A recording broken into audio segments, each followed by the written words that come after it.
Shalom, shalom, boa tarde.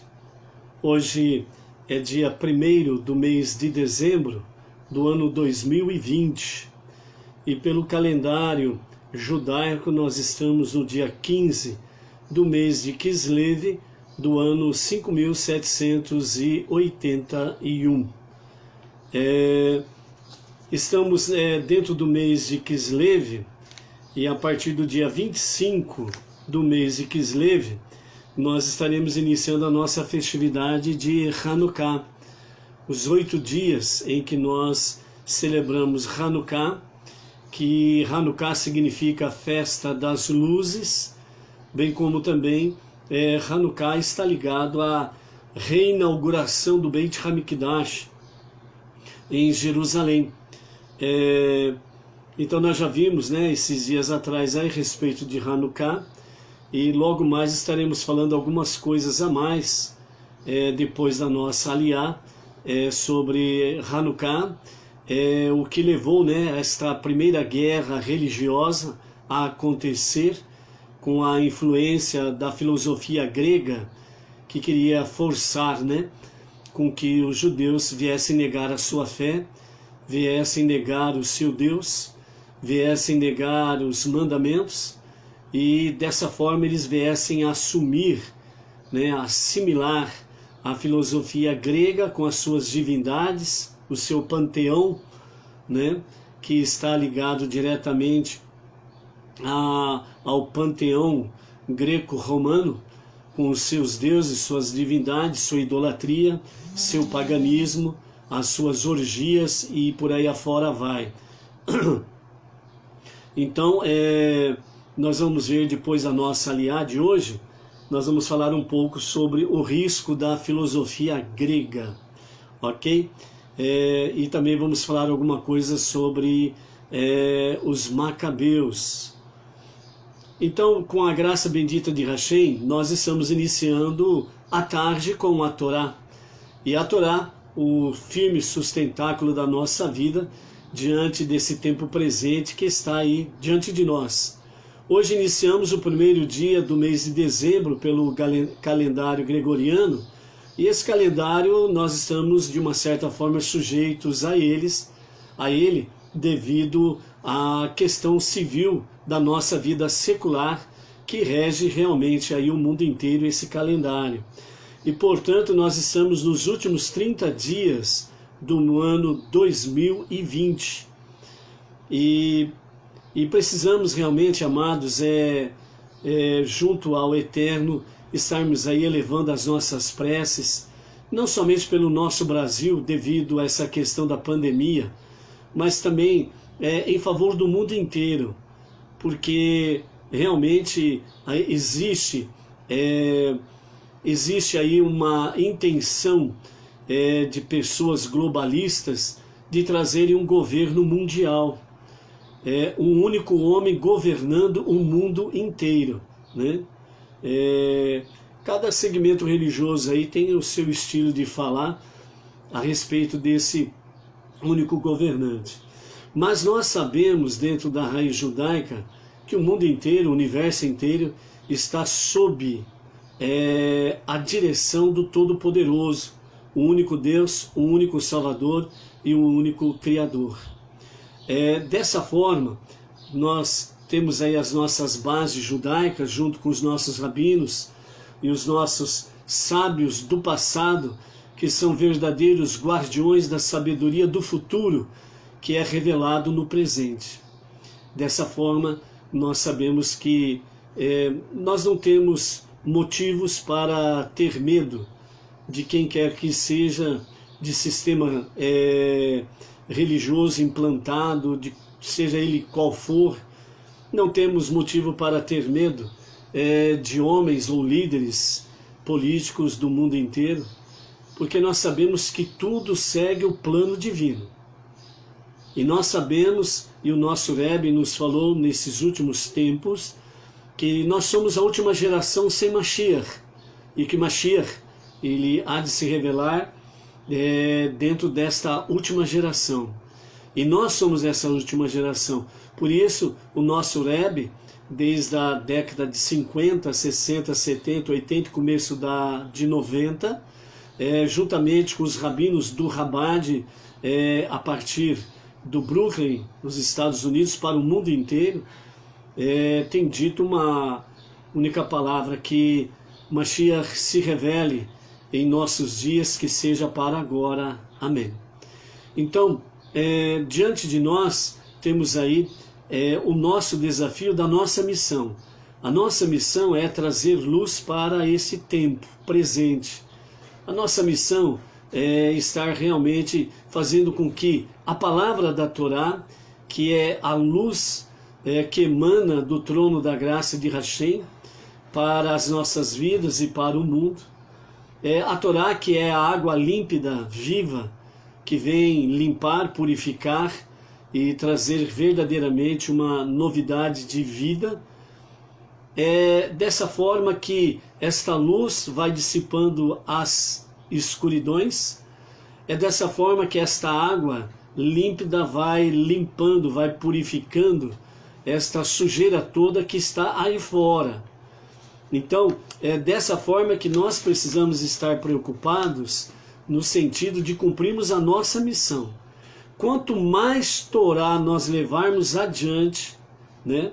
Nós bendizemos a Hashem, por exemplo, só pelo canal aqui da nossa página do Facebook, só a nossa paraxá, aliás, a nossa live de sábado, por exemplo, já passa de 670 visualizações e está além das nossas fronteiras, Bauru, região, além das fronteiras do estado de São Paulo e demais estados da nossa federação, tem alcançado a Espanha, o Japão, temos visto aí que tem chegado ao continente africano. Então, nós estamos vendo que está alcançando, né, muitos lugares que nós não imaginávamos. E nós louvamos o Eterno, porque esse aqui é um projeto do Eterno. Que nem já falei para vocês outra oportunidade, na realidade eu estava correndo disso daqui, né? Não queria esse compromisso, né? Então a gente estava, vamos dizer assim, dando uma de Jonas, né? Fugindo do compromisso ok? Mas aí realmente o Eterno fez as coisas acontecerem de tal forma que nós estamos aqui pela graça bendita de Hashem, e vocês são esses nossos colaboradores para fazer com que estas lives à tarde com a Torá, ela esteja ainda presente, porque vocês estão fazendo parte disso, vocês são vidas para isto, e através de vocês isso está indo para frente. À medida que um compartilha daqui, outro compartilha dali, e isso vai repicando em diversos lugares, vai, sem sombra de dúvidas, chegando a lugares que nós não imaginávamos, né? Obrigado a Nadir Pereira, que está aí sempre, né, trazendo essa mensagem aí. Compartilhe com os amigos, jogar nos grupos, vem conosco conhecer o Eterno. Obrigado a Nadir Pereira por essa força aí, ok? Então, dessa forma, que nós vamos fazendo com que a escuridão caia por terra. E essa engenhosidade, né, que os globalistas, os progressistas, né, somados aí com grupos e entidades políticas que são totalmente contrários às questões de Deus, família, né, caiam por terra cada vez mais. Então, é por isso que nós precisamos, aí como nós estamos vendo nas nossas parashiot, nós estamos na 8ª parashá, que é Vaishilach, e ele enviou, e nessas 8 parashiot até aqui, nós estamos vendo aí o quanto que nós precisamos realmente ser como Yaakov, né? Realmente trazendo o princípio e objetivo de Avraham, de Isaac, e ao mesmo tempo trazendo a força, a coragem, a ousadia de Esav, e nos lançando neste equilíbrio, nesta harmonia, né, o espiritual e o divino, com a questão física, material da nossa vida secular, trazendo isso para que nós possamos vencer essas barreiras, esses obstáculos, e fazer com que realmente a escuridão venha cessar, venha cair por terra. Porque onde houver um único facho de luz, onde está esse único facho de luz, onde ele está e à volta dele, a escuridão não tem domínio. A escuridão, ela perde a força. Então isso significa que onde há luz, a escuridão, ela perde a sua eficácia. Então a escuridão, ela tem força por causa da ausência da luz. Então, se nós formos negligentes em não levarmos, melhor dizendo, à frente a luz da Torá, a água límpida da Torá, a unidade, a unicidade do Eterno, a escuridão e o mal vai tendo domínio. Então, por isso, verdadeiramente, nós não podemos nos acovardarmos, não podemos aceitar sermos trancafiados dentro das nossas casas e não sairmos para levar a unidade e a unicidade de Hashem. O povo do Eterno não é um povo covarde, não é um povo que se amedronta diante das ameaças externas, porque tem uma convicção de fé que está acima de qualquer coisa, de qualquer situação. Vamos dar um exemplo para que cada um possa ter uma noção sobre isso. Faz parte da história da Segunda Guerra Mundial. Vamos falar com as nossas palavras, mas os escritos, os anais da história, registram essa realidade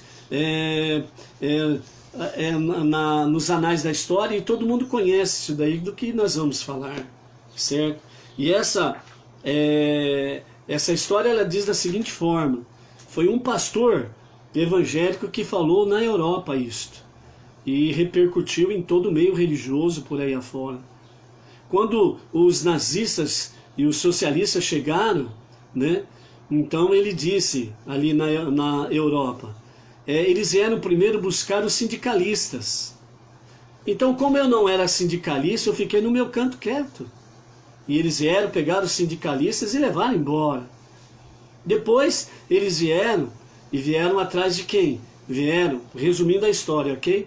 Então eles vieram atrás dos judeus.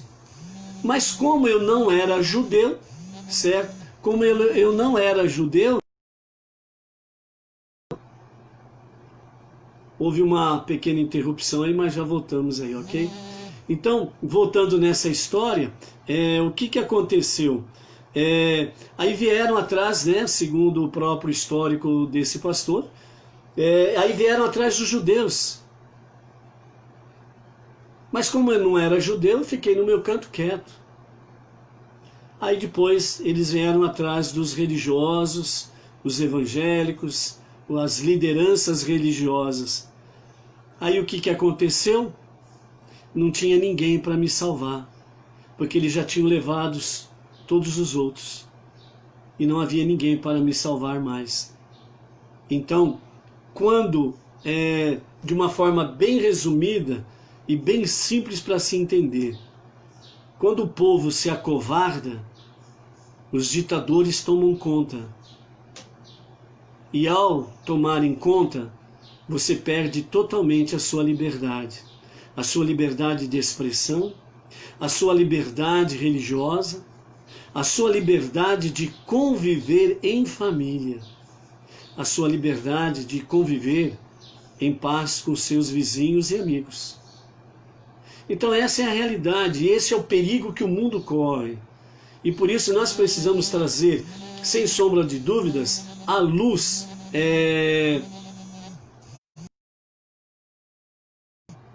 Ok? Estamos aí com interrupção repentina aí, mas acho que agora vamos ficar tranquilos aí, ok? Então, dessa forma, o que nós precisamos aprender é exatamente isso. E nós vimos na Liá de ontem.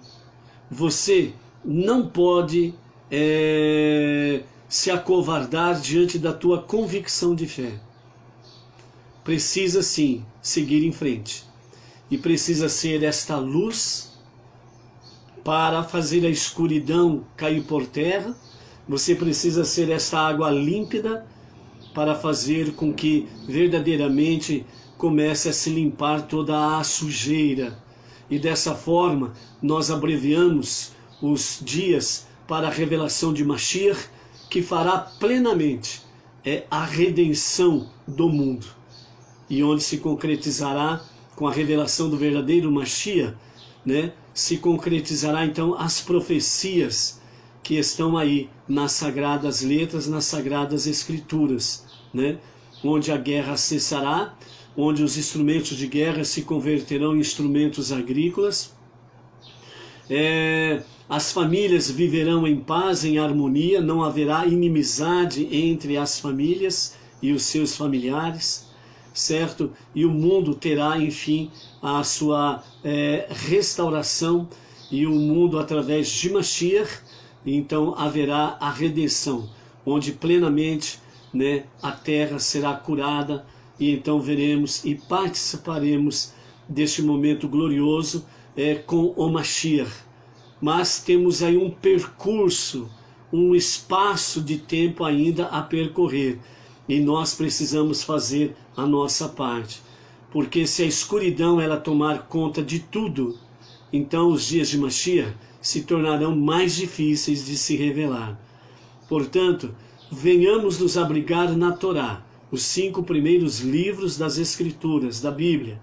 Venhamos conhecer através dos nossos rabinos cada vez mais o fundamento da Torá, para que nós possamos estarmos aí, fazendo com que a escuridão cesse e a luz possa brilhar, a água límpida possa limpar, e assim a unidade, a unicidade do Todo-Poderoso sendo manifestado em todos os lugares, e veremos sem sombra de dúvidas a escuridão sendo vencida e sendo estipulada realmente o reino de Mashiach, para que aconteça brevemente em nossos dias.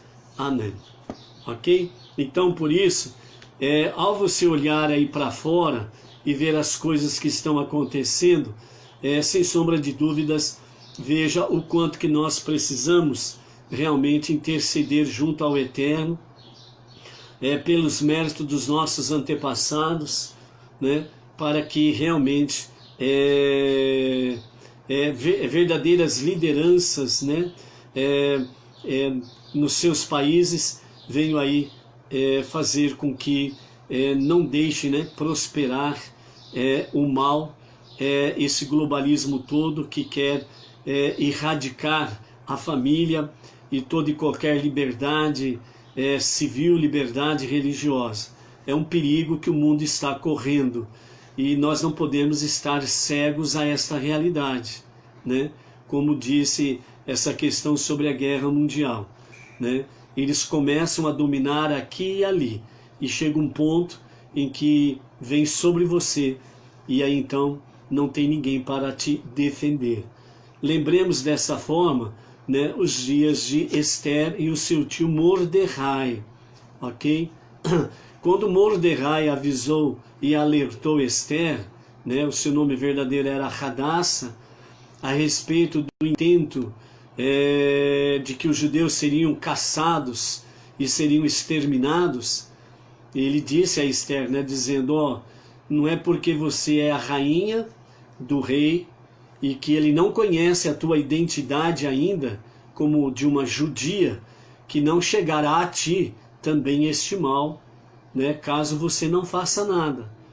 E foi então que Esther disse, avise o povo para que jejuem e orem durante 3 dias, e então irei conversar com o rei para ver o que nós conseguimos fazer para reverter essa situação, né? Então, durante 3 dias, Esther, seu tio Mordecai e o povo judeu esteve jejuando e orando durante 3 dias junto ao Eterno, para que houvesse a possibilidade de reverter essa situação, né? E depois isso aconteceu, houve a reversão e realmente os inimigos foram vencidos. O que queremos aqui também nessa história de Esther focar sobre a questão do conselho que Mordecai disse a Esther: ó, não é porque você está aí como rainha do rei, no palácio, não é porque ele não conhece a tua identidade ainda, que és uma mulher judia, que esse mal não chegará até você, ele chegará até você também. Essa palavra aí é um alerta do que aconteceu nos próprios dias da Segunda Guerra Mundial. As pessoas, elas foram cada vez mais omissas, se acovardaram e deixaram-se seguir, fluir, né, por esse rio maligno que foi varrendo a época da Segunda Guerra Mundial, toda a Europa, o leste europeu e toda a Europa ali, né? E as pessoas, né, os povos ali foram sendo levadas por esta avalanche do nazismo, socialismo e por aí afora vai. E aconteceu o que aconteceu, que todo mundo sabe, ok? Então o que aconteceu ali? Quem estava de acordo com a ideologia deles não foram perseguidos. Quem não era a favor da ideologia deles foram perseguidos. Mas a partir do momento que os que não eram favoráveis se uniram e partiram para o confronto, eles foram vencidos. E hoje temos aí uma certa liberdade, porque ainda este, vamos dizer assim, este antigo império que vem desde lá da antiguidade, que quer dominar o mundo, subjugar os povos e trazer um governante mundial, certo? Ainda continua vivo. Nos dias de Mashiach que eles serão totalmente erradicados. Mas está conosco esse tempo, e esse tempo é o tempo que nós precisamos, né, trazer esta luz, a luz da Torá e a água límpida da Torá. Por isso, não vamos de forma alguma nos acovardarmos. Vamos sim falar da nossa fé e trazermos esta luz e esta água para as pessoas, as cidades, os estados e as nações. Graças a Hashem, que hoje os judeus, né, os rabinos do Rabad, por exemplo, estão aí presentes em todos os países do planeta Terra. E também o movimento Benei Noor, o movimento de não-judeus que estão abraçando a fé monoteísta e ombro a ombro com os judeus servindo ao Todo-Poderoso, também estão cada vez mais crescendo e cada vez mais sendo presente em todas as nações. É o tempo de trazermos esta luz e esta água. Vamos em frente nisto, ok? Vamos então para a nossa gota de sabedoria do nosso Rebbe, hoje, que nós estamos em A Tarde com a Torá. Então a gota de hoje que nós temos da sabedoria do Rebbe, Menachem Mendel, quando as águas poderosas cobrirem sua cabeça, sufocando a alma e a chama que ardia em seu interior, quando torrentes furiosas de confusão o arrastarem na correnteza, tirando-lhe o domínio da vida, olhe mais fundo, além da alma. Pois a própria alma, assim como a chama que ela contém, está arraigada num sereno mundo divino de emanação, um mundo de quietude e harmonia sublime. Mas a turbulência deste mundo tem raízes ainda mais longínquas, originando-se no mundo de confusão, de luz ilimitada e indomada, anterior à emanação ordenada de existência definida. E o mundo era confuso e vazio, e trevas cobriam a face do abismo. Lembram de Bereshit, o primeiro versículo da Torá? Então você tem de cavar mais fundo, além dessas raízes, para encontrar o carvão do qual a chama surgiu e a rocha dura da qual a faísca foi lançada. Mais fundo até atingir a essência primordial da alma, além da emanação, além da luz, ainda para lá da luz ilimitada da pré-criação. onde não há nada afora o pensamento seminal que inspirou tudo o que é, foi e será. Que pensamento foi esse? O pensamento em você, aqui e agora, em sua luta com este mundo e o sabor delicioso da vitória. Como nesse pensamento não há passado nem futuro, lá, nesse pensamento, você já venceu. Agora, você deve fazer isso acontecer. Uau! Que sabedoria do Rebbe, isso aqui, meu Deus do céu. Você conseguiu acompanhar? Você conseguiu pensar alguma coisa nessa gota da sabedoria do nosso Rebbe Menachem Mendel? Vou até beber água. Eu aconselho você a beber água também. Baruch Adonai Eloheinu melech haolam asher hakol nהיה b'dvaro. Uau, uau, uau, meu Deus do céu, aonde vamos parar? Isso aqui é verdadeiro. Essa tentativa lá fora do globalismo, a tentativa de colocar aí um líder mundial para subjugar as nações, isso sim é mentiroso. Isso sim é falso. Vamos para a gota da sabedoria? Uau, uau, uau. Ó, trazendo o céu para a terra, 365 meditações. O livro foi escrito, compilado pelo Rabino Tzvi Freeman. Esse é o volume 1 dos ensinamentos do Rebbe Menachem Mendel, o nosso 7º Rebbe. Esse é o primeiro livro e temos o segundo livro, né?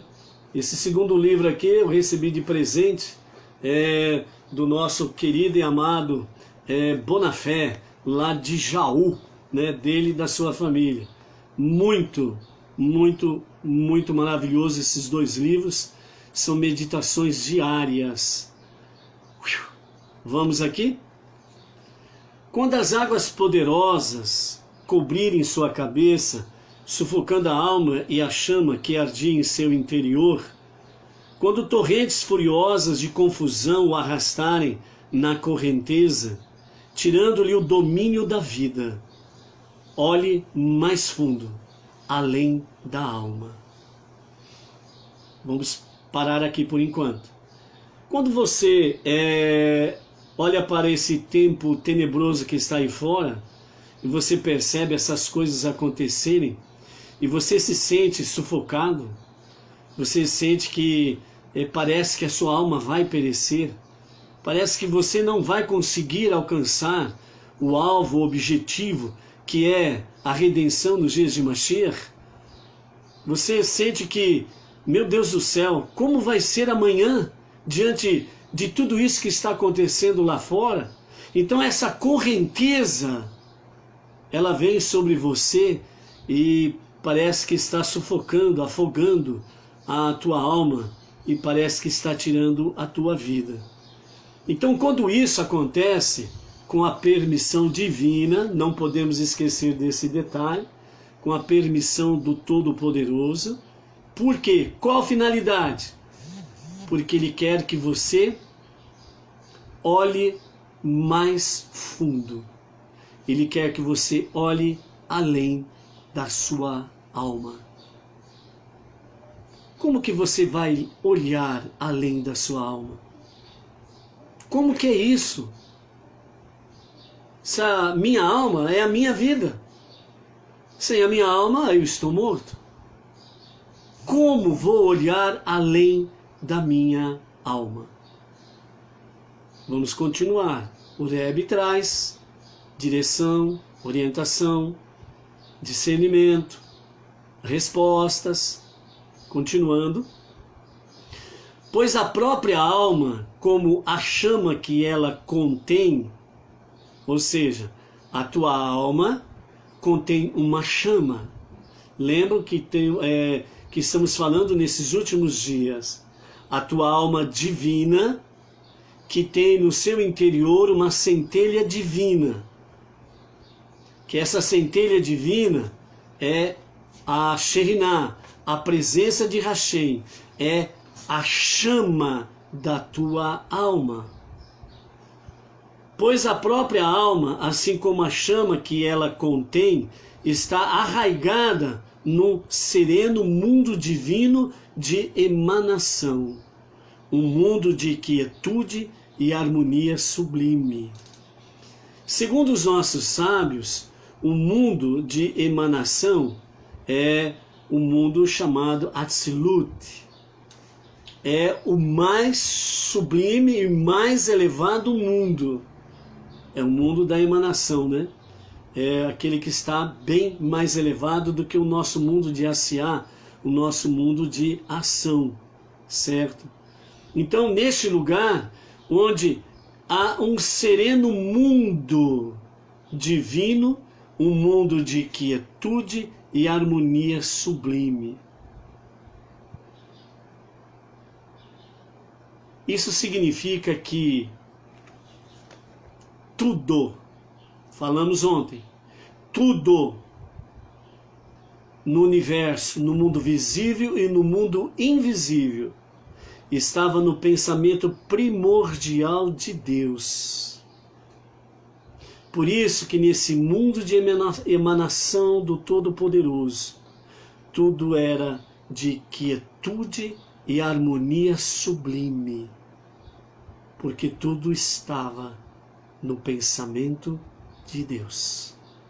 O pensamento primordial que é chamado, ou seja, o lugar da origem de todas as coisas, o pensamento de Deus.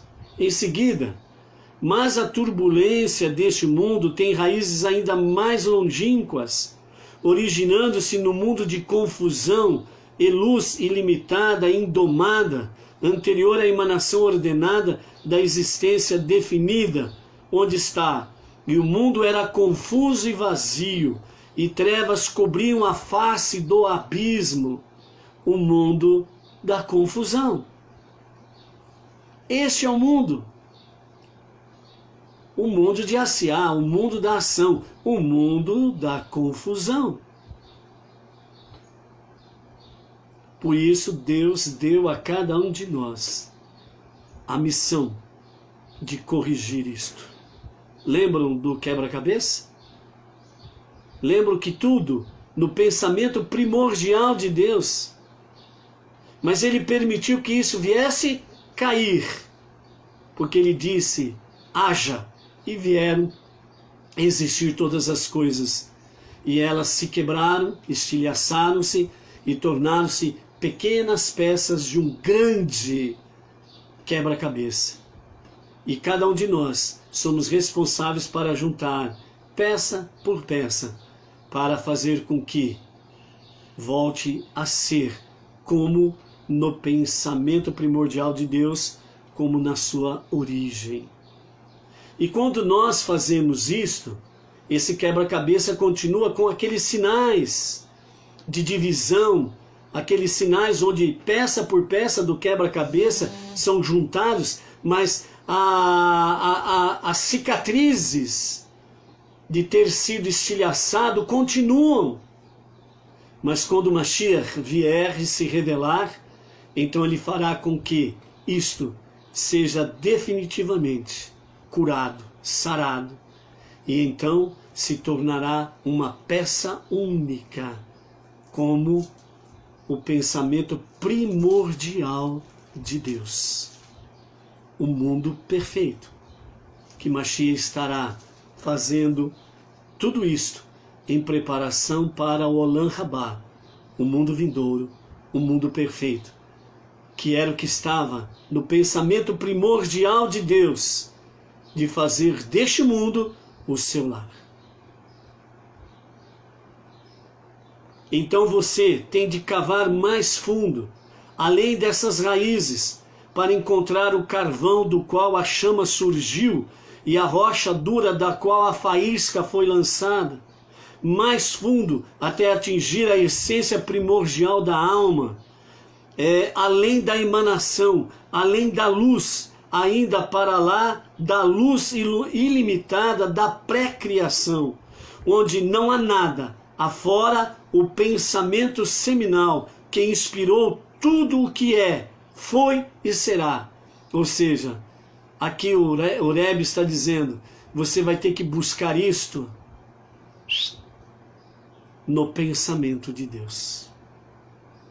Por isso que a alma divina precisa se conectar com a centelha divina da parte de Hashem que está em você, em cada um de nós, para que nesta conexão você possa ser conectado com o Ein Sof, o infinito, o todo-poderoso, o único Deus, o único Criador, aquele, somente aquele que teve o pensamento primordial para que tudo isso viesse a existir no mundo visível e no mundo invisível. Tudo isto estava no seu pensamento. Por isso, é chamado de o pensamento seminal, que inspirou tudo o que é, tudo o que foi e tudo o que será. Passado, presente, futuro. E podemos dizer assim, o eterno passado, o eterno presente e o eterno futuro. Tudo estava no pensamento primordial de Deus. Você precisa cavar. A batalha não é fácil. Nós vimos aí Yaakov lutando com o anjo da guarda de Yaakov lutando com o anjo da guarda de Esav. Esav querendo dominar Yaakov. E Yaakov querendo dominar Esav. Os anjos da guarda de Esav querendo dominar Yaakov. E os anjos de Yaakov querendo dominar a Esav. E a batalha que acontecia espiritualmente no reino celestial, ela foi refletida aqui, no mundo da ação. Quando Yaakov venceu o anjo da guarda de Esav no reino celestial, o anjo da guarda de Esav aqui foi derrotado também. Por isso que começamos a nossa batalha de ordem espiritual, como disse Esther a Mordecai. Oração, o jejum no tempo certo, no tempo adequado, segundo as orientações que nós recebemos do nosso Rav Yaakov. Mas nós não podemos esquecer que antes que o Eterno ele forme de forma bem coesa um grupo, cada elemento deste grupo, cada pessoa deste grupo precisa ter a sua experiência pessoal individual. Quando uma pessoa ela fica na dependência de um líder religioso para, vamos dizer assim, não, porque o meu líder disse isso, porque o meu líder disse aquilo. Onde está a tua convicção? A liderança ela serve apenas para orientar, mas a sua experiência pessoal é de fundamental importância para a sua convicção. Então a liderança correta é para orientar, não é para dominar, não é para subjugar alguém. E quando uma liderança ela domina, subjuga, então não é uma liderança que vem da parte de Deus. Ela vem da parte de Esav, vem da parte do globalismo, porque essa luta é antiga, não é uma luta nova. As roupagens vão mudando, mas a luta é antiga, em que o mal quer dominar o bem, em que o mal quer dominar o mundo e estabelecer todos os seus desvarios. Mas, como dizem os sábios, o bem sempre vence o mal. E é por isso que nós estamos aqui.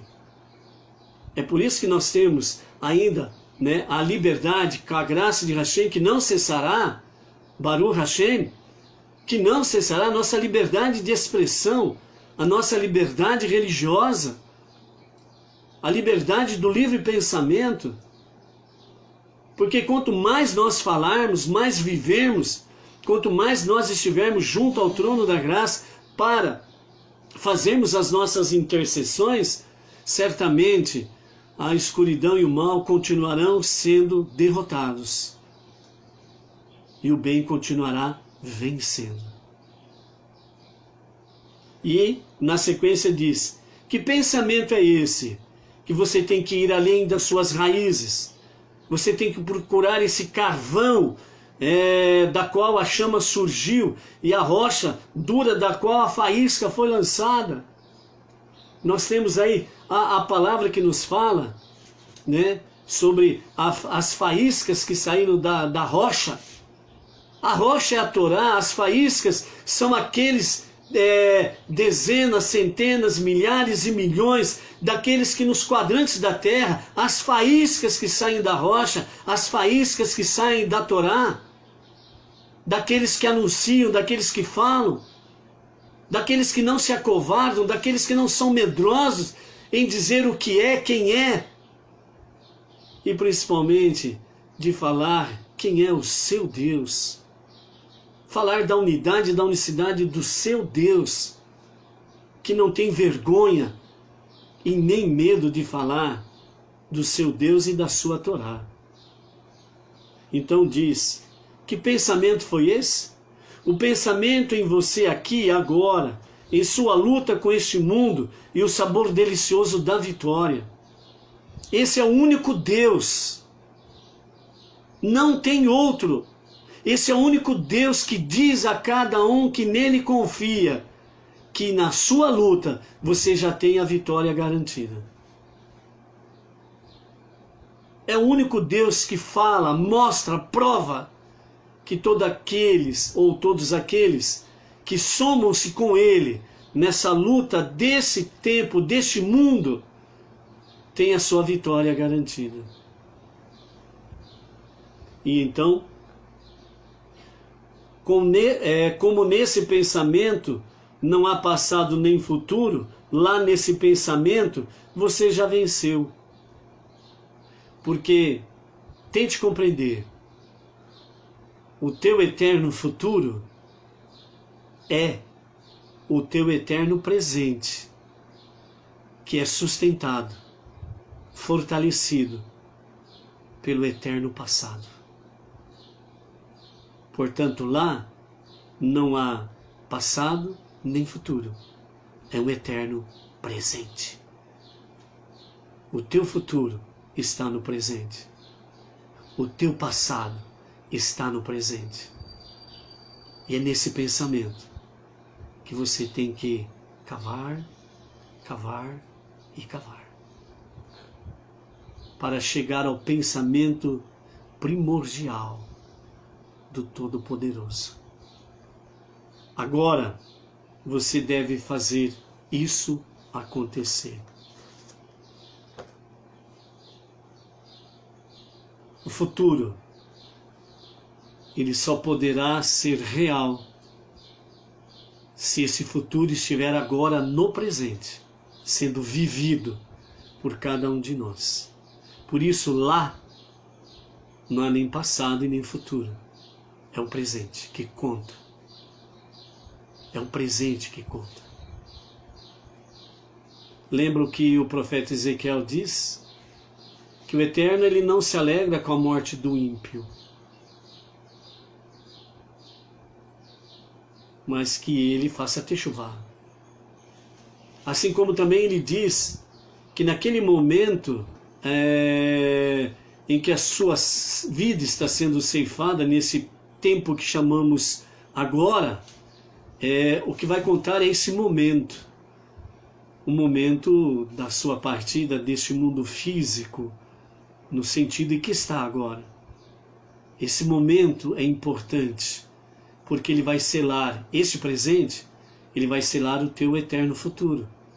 Por isso, o teu eterno futuro é o teu eterno presente. E é por isso que você precisa viver esse eterno presente como aqui e agora, com o seu Deus. Com o seu Deus. E isto, segundo o Rebbe aqui nos fala, isso você precisa fazer acontecer agora, neste eterno futuro, nesse eterno passado, que é nesse eterno presente. Baruch Hashem. Que a Ruach HaKodesh, o espírito de inspiração do Todo-Poderoso, possa, sem sombra de dúvidas, aperfeiçoar essa palavra e esse aprendizado do nosso Rebbe em cada uma das nossas mentes e em cada um dos nossos corações. Amém.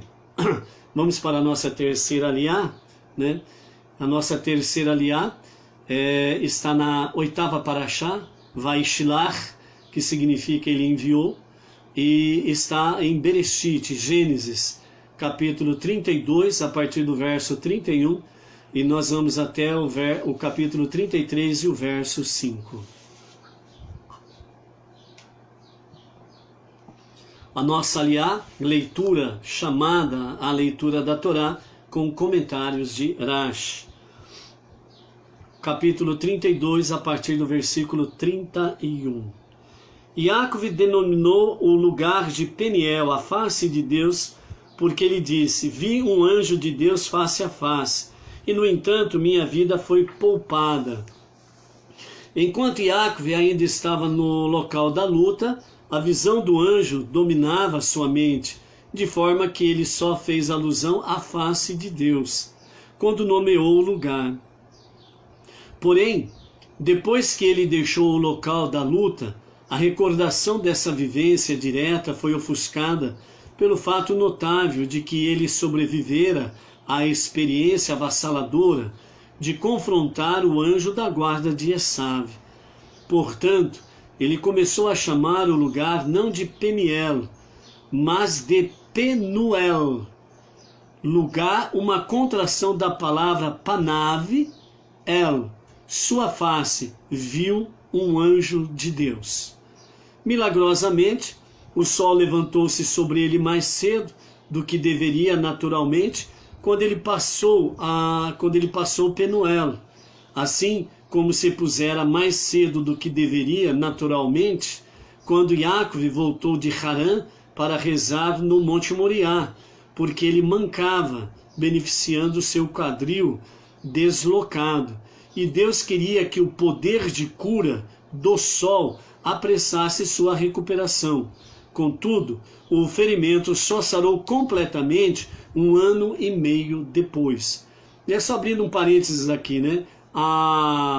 O Eterno fez com que o sol brilhasse de uma forma mais plena, não plena totalmente, mais plena do que o comum, certo? E esses raios solares, ele curou o nervo que ficou atrofiado de Yaakov.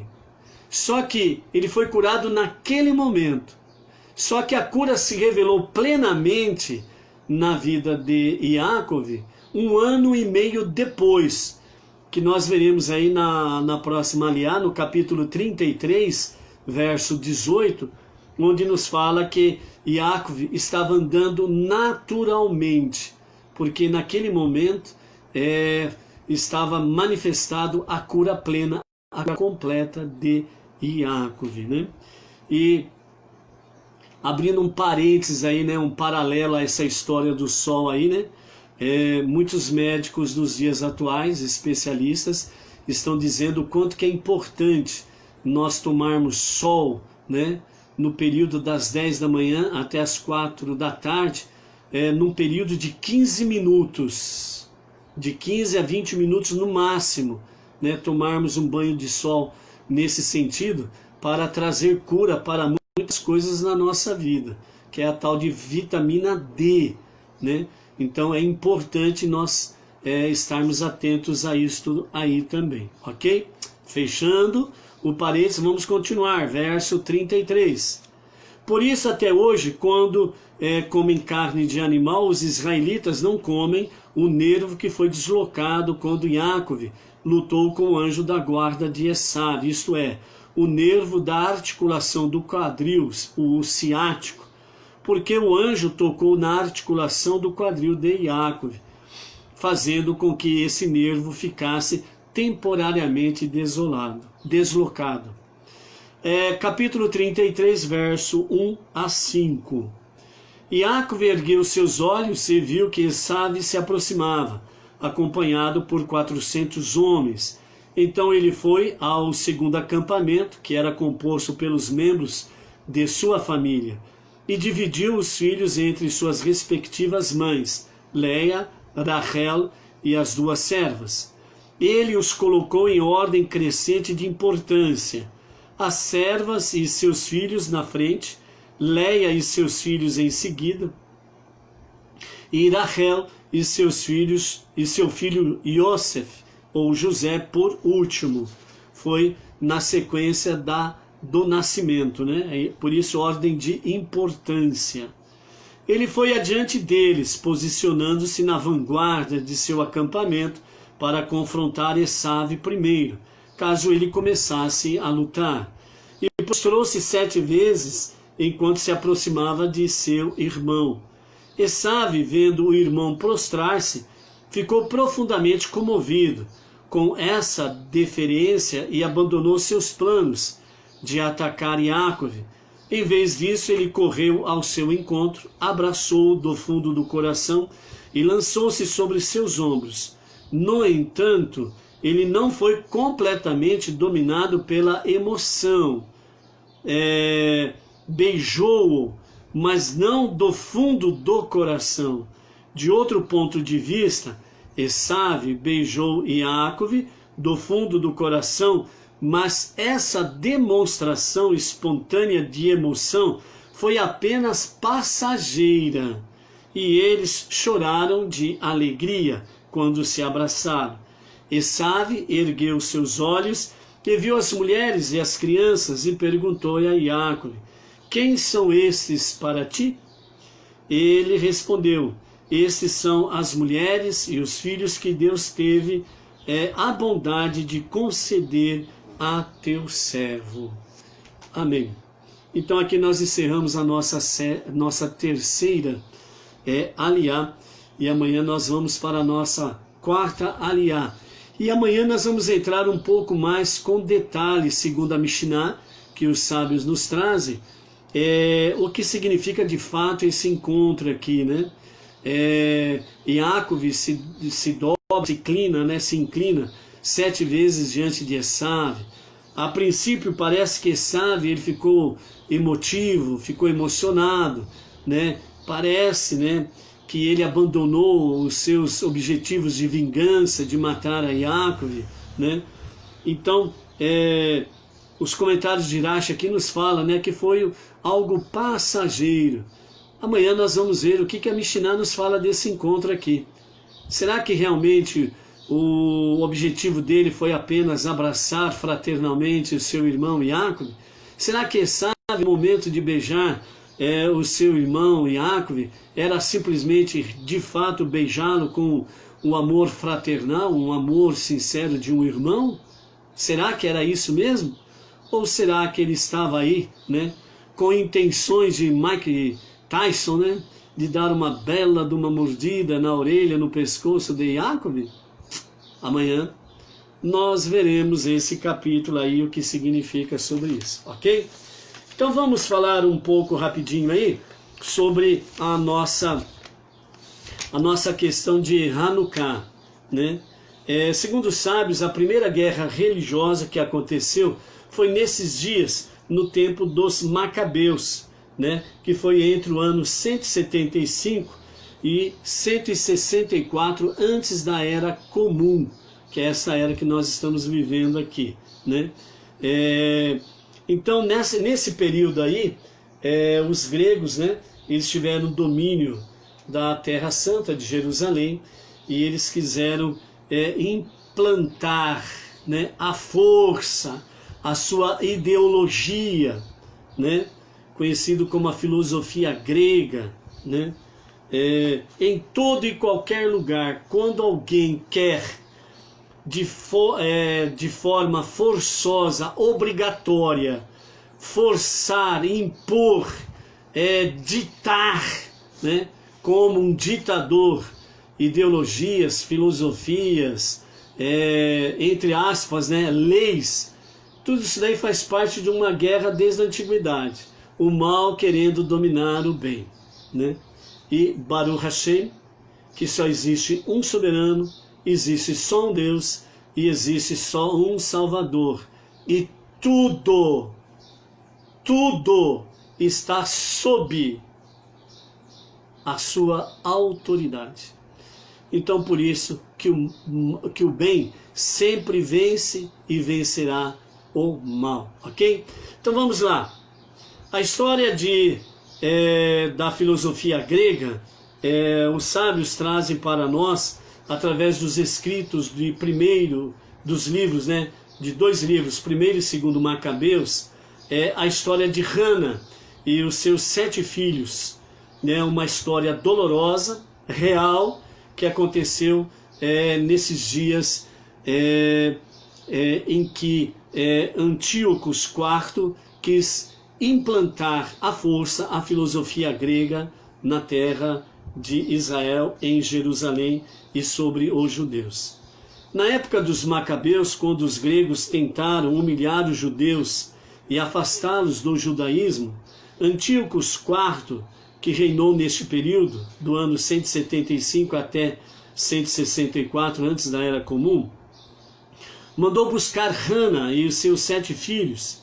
Antíocos achava-se um deus e espalhar estátuas pelo seu reino para que o idolatrassem. Ele ordenou então aos filhos de Hana que se ajoelhassem diante da sua estátua. O filho mais velho, ao recusar-se a praticar esta idolatria, foi brutalmente torturado até que o seu corpo desmembrado foi cozido em uma grande caldeira diante de sua mãe e os seus irmãos e do povo que estava ali na praça. E assim, um por um, cada filho foi sendo eliminado por recusar-se a obedecer à ordem real, restando apenas o caçula. E Antíocos foi fazendo isso de forma cruel, mais cruel do que a outra, diante de Hana, diante da mãe e os seus 7 filhos. Os seus primeiros foram mortos, cada um de uma forma mais cruel que a outra, até que sobrou apenas o 7º filho, que era o caçula. Nesse momento, o mesmo cruel Antíocos apiedou-se do menino e prometeu-lhe riquezas e honras, caso se ajoelhasse diante da sua estátua. Mas o menino recusou-se terminantemente a obedecê-lo. Concedendo uma última chance, Antíocos disse para Hana que, para demonstrar a sua misericórdia, quer dizer, ele queria dizer naquele momento, naquele gesto dele, que ele, além de ser um Deus cruel, ele também era um Deus misericordioso. Todos os deuses criados pelos homens, eles são assim, se manifestam de forma cruel e também de forma misericordiosa. Por que isso? Para enganar as pessoas. Quando ele se manifesta, entre aspas, né, essas divindades, por aí através das suas lideranças, né, um Deus cruel, e daqui a pouco um Deus misericordioso. Então as pessoas, para esquecerem a sua crueldade, né, e então, nossa, ele é bondoso, ele é misericordioso, é um Deus, e as pessoas acabam seguindo. Então, dessa forma, Antíocos concedeu a última chance para Hana para conversar com o seu filho, para convencê-lo a idolatrá-lo. Hana então tomou seu filho querido de lado e, emocionada, beijou-o e disse: meu filho, ouça atentamente as minhas palavras. Eu te carreguei dentro de mim por 9 meses, cuidei de você por 2 anos e até hoje cuido de todas as suas necessidades. Portanto, aquela criança tinha 2 anos de idade. Eu te ensinei a respeitar Deus e a nossa Torá. Não troque os seus princípios pelas ofertas de um rei de carne e osso, que logo perecerá. Então Hana assistiu desolada ao assassinato de seu 7º filho. Hana, ao lado dos cadáveres de seus filhos, fez uma última petição e pediu para que fosse levada por Deus, ao invés de ser morta pelos gregos. Ao terminar sua prece, suspirou e caiu morta ao lado deles. Como podem os pais da democracia cometerem tamanha injustiça? Os gregos falam que eles são os pais, né, da democracia. Cadê a ética, a sabedoria dos grandes filósofos gregos e suas lindas e cultas palavras? Que noção de democracia terá sido essa que permitia o cometimento de tamanha crueldade? Na realidade, a base da filosofia grega foi muito bem descrita pelo filósofo Protágoras. O homem é a medida de todas as coisas, ou seja, que não existe verdade absoluta, é tudo relativo e cada pessoa constrói a sua própria verdade. O resultado desse pensamento é muitas vezes trágico, pois tudo fica à mercê da interpretação de cada um, como no caso dos alemães pelo século XX, um povo que o mundo via como altamente civilizado e intelectual, totalmente contrário a assassinatos e injustiças. Foi somente uma questão de interpretação. Seres humanos nós não matamos, mas como os judeus não são considerados humanos, então nada nos impede de exterminá-los. E como eles atrapalham o nosso bem-estar, é nossa missão eliminá-los. Ou seja, a filosofia é apenas uma questão de interpretação. Entendeu? A festa de Hanukkah nos lembra de quão perigosa é essa filosofia, cada um interpretando ao seu belo prazer. Para uma vida pautada pela ética e pela moral, necessitamos de verdades absolutas. Quando o filósofo diz que não há verdades absolutas, isso daí chama-se anular as Escrituras, anular a Deus, anular a sua verdade, que é revelada através da Torá. Então, para uma vida pautada pela ética e pela moral, necessitamos de verdades absolutas. Aceitemos, portanto, com alegria as orientações fornecidas pelo próprio Criador, que tem como objetivo exclusivo o nosso bem, o bem de nosso povo e de toda a humanidade. Sem Torá não há verdade plena. Sem Torá não há um Deus verdadeiro e pleno. Por isso que quando vem estas filosofias, e onde joga para as pessoas uma interpretação livre, alegando que não existe verdade absoluta, é porque, na realidade, essas filosofias, elas querem destruir o nosso Deus. Querem destruir a Torá, os 5 primeiros livros da Bíblia, onde temos verdades absolutas, porque o único verdadeiro Deus nos deu estas verdades absolutas. Portanto, cuidado com as vãs filosofias. Cuidado. Há muita coisa obscura por detrás delas. A verdade que nós precisamos, que no hebraico se diz emet, verdade, verdade, temos no nosso Deus, o único Criador dos céus e da terra. Temos no nosso único Deus e Salvador, porque somente Ele tem, no passado, no presente, nos garantindo um eterno futuro de salvação. Só nele temos a verdade absoluta revelada através da Torá, dos 5 primeiros livros da Bíblia, e aperfeiçoada através das revelações que Deus deu aos nossos sábios, aos sábios do povo judeu. Portanto, que possamos cada dia mais estarmos vencendo o mal, porque o bem sempre vence o mal. E a verdade absoluta, Emet, sempre vence as meias verdades e as meias mentiras, que vêm muitas vezes através de vãs filosofias. Shalom, shalom, até amanhã, em A Tarde com a Torá.